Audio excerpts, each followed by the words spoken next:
Hello and welcome back, everyone. We're back again with the wrap-up video for turn 3. So we'll take a quick look at what happened, then we'll go ahead and we'll look at what's going to happen next turn after we have the Russians move their pieces. So you can see right here, this is an example of, well, not an example, this is what happened. This is where we are right now in the Army Group North, the North being up here and the Army Group Center being down here, basically along this kind of axis, that line right there.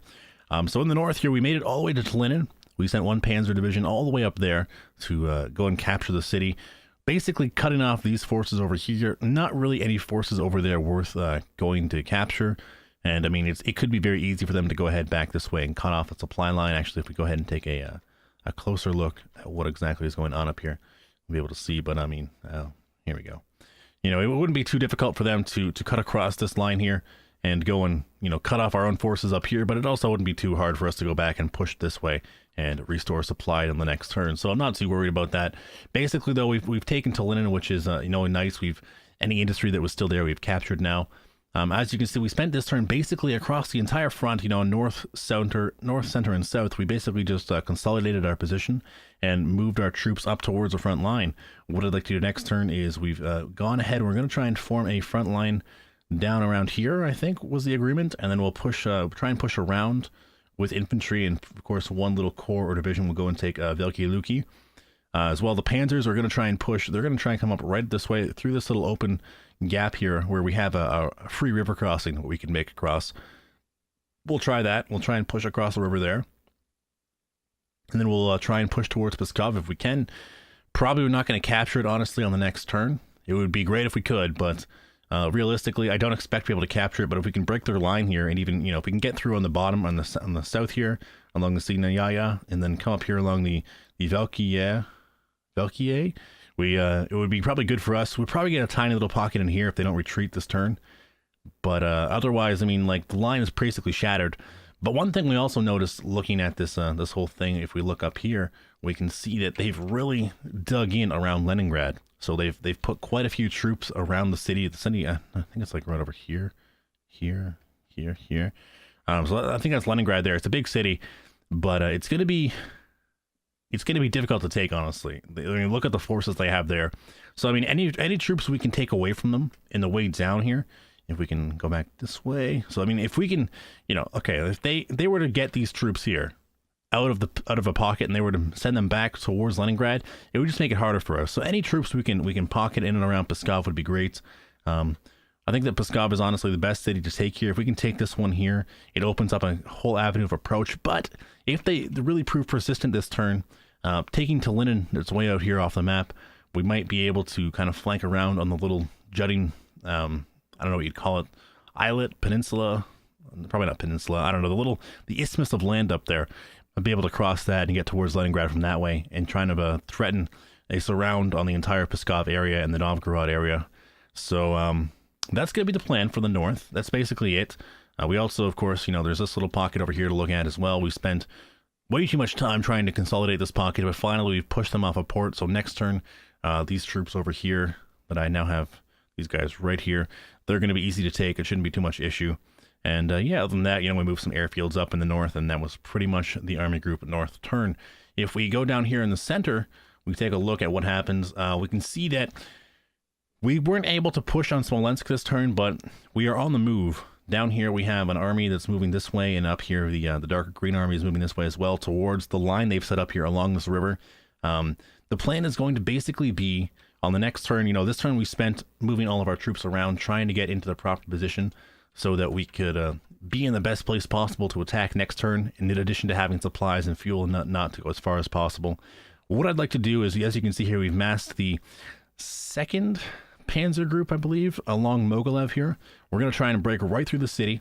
If we can flank up and around towards Smolensk and threaten it from the south, that'd be great. We're not going to take it next turn from the south anyways. But if we can threaten to take it, it might force them to, even this turn, it might force them to kind of withdraw their forces back this way and try and form a line around like that.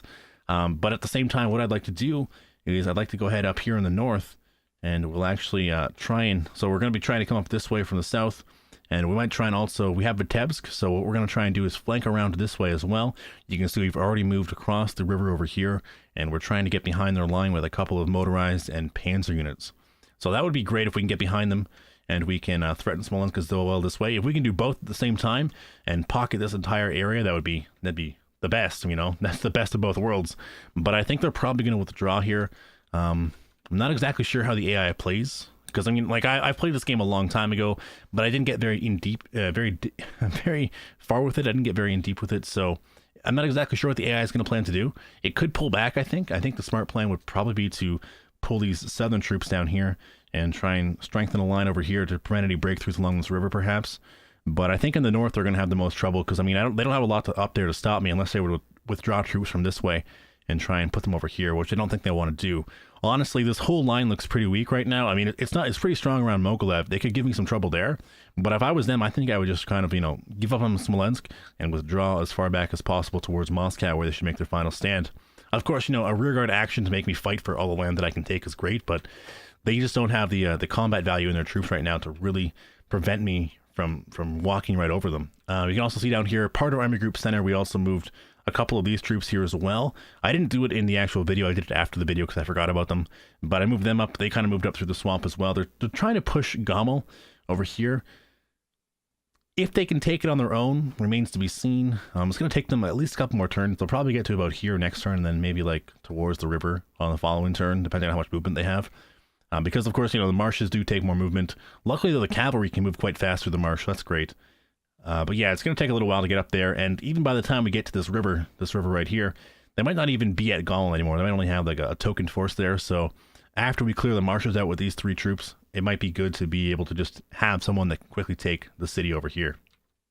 And then, of course, if we look down into the far south, we look down all the way down here, we can see that we have kind of, let's try and get a better position here, better angle, better shots. Yeah, there we go. We've kind of begun to move our troops. We've brought one army, the 16th Army, I think. I'm so bad at remembering the names. So, of course, you know, first of all, they've put a line here. They're trying to defend Zhytomyr, the Vinnytsia, the road towards Kiev, basically, what they want to try and hold on to. We've brought one army, the 16th Army, up here in the purple. This Burgundy army down here is also trying to flank this way. But our Panzer group, our first Panzer group, is also down here. And they're kind of at the edge of the line right now. So unless they bring all these forces down here to try and block me along this river, which is a possibility, I suppose. And if they don't do that, I should be able to punch through, kind of flank around up this way towards Kiev. Probably won't reach Kiev on one turn. If I do, that'd be great. But I do threaten, of course, to encircle all these units in here. So that's a lot of lines, but let's take a look here again. So we have the 1st Panzer Division trying to flank around this way and hopefully take Kiev. That would be the goal. So we'll see what they do on their turn.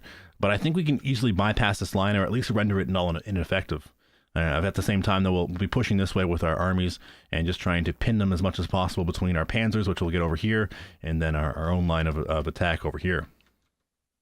Now, in the south of that, sorry, I left basically the entire line alone. I didn't move very much. These guys were here last turn, I believe. And yeah, I basically just moved up a couple units here in the far north of the Romanian line. We consolidated a couple pockets over here. Oops, sorry, around this city here, Chernovtsi. Stanislav is also getting closer and closer to following. We left one corps over here that will basically consolidate this pocket. They got rid of a couple mountain corps and stuff over here this turn. And yeah, we'll see what happens here on the next turn as we get closer and closer to getting rid of these units in here. Also, just realized there's one more over here. I might have to go and send like the Slovakian brigade here to get rid of them, or the mountains perhaps, as it is mountainous terrain. But I mean, I'm not too worried about that. It should take one more turn to get rid of them. If it takes more than that, then I'm a little bit worried. You know, it's just sappy manpower that I like to have up at the front. But otherwise, it was a pretty passive turn we took there. Basically just building up our forces for the next attack. And yeah, hopefully before too long here, we are able to punch through this line in the south and also the line in the north around Pskov, and should be back on our merry horse. They're riding towards Moscow. So I'm going to go ahead now and let the Soviets run their turn. I'm not, of course, going to show it because it would just waste time, but I'll come back in 1 second and we'll discuss what happens next. So thanks, guys, and I'll be right back. All right, welcome back. So it looks like the turn is finished, and we've lost 14,000 men there on the last turn. Oh, wait, is this turn? Okay, I've lost myself now. We've lost 14,000 men. I think it counts from the beginning of the Soviet turn as the start of this turn, with the Germans going second in the turn. So the Soviets go for the first phase, and the Germans go for the second phase. If that's the case, overall it puts our total losses around, we've lost 15,000 killed, 39,000 disabled, total of about 54,000 men we've lost, less than 500 guns, and about 325 AFVs. In fact, specifically, exactly 325 AFVs. The Soviets have lost almost 730 million men, or 730,000, not 730 million. That would be insane. They've lost a ton of men. Most of those come from surrenders under 500,000, but still over 450,000. The disabled men it's climbing. It's getting higher and higher, over 225,000 now. So we've done quite a bit of damage to them, but I mean, there's still so many Soviet troops left. Let's take a look at the actual lines here. Oh my God, they've completely enveloped Veliki Luki. It looks like they have moved all their forces there to try and stop us. Perhaps I was a little bit too passive their last turn. Holy crap, look at that force there. Well, that is going to be a tough nut to crack. We're going to have to go right through Mogilev down here. In fact, we might have to withdraw these forces all the way back here and try and break in through this way towards Smolensk. That is that is not what I expected to see there. They put a ton of troops around Veliki Luki. That is crazy. Up here around Pskov, though, we should, if we choose to go around Pskov, I mean, what we could do if we're feeling really brave, we could try and push up around Pskov again, as planned, try and break through.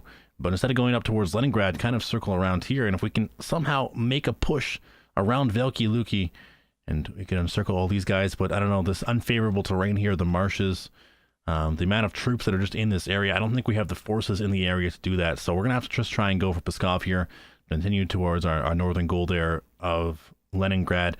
And in the south here, we're going to have to try and, I think, you know what, I might not even be able to withdraw these guys down here, try and flank around that way. We might have to actually just kind of hold this line here, just in case the Soviets try to push us too far back there. That is a ton of troops. Down here, it looks like they also fortified around Mogilev a little bit more, so might be difficult for us to break through that line. As you can see here, the troops. I think there's more here than there was before. Definitely moved one airfield at least. I remember there being two here. So it looks like they're gonna try their best to hold this line here. We'll see what happens. Might have to give it one more turn. I was hoping to be able to push forward with the Panzers this turn, but being able to not necessarily have an army to back us up, might have to just wait, give them more time to fortify and dig in along that line right there. We'll see exactly what happens here in the coming turns. But if we look down here as well at Zotomir here, did they also fortify along the south? They did put a little bit more troops down there, so it looks like our entire plans here not exactly going to plan. It looks like they fortified this exact area right here, which they needed to. That was honestly the best move they could have done, I think. Anything else would have been a little ridiculous. So now I have these panzers down here.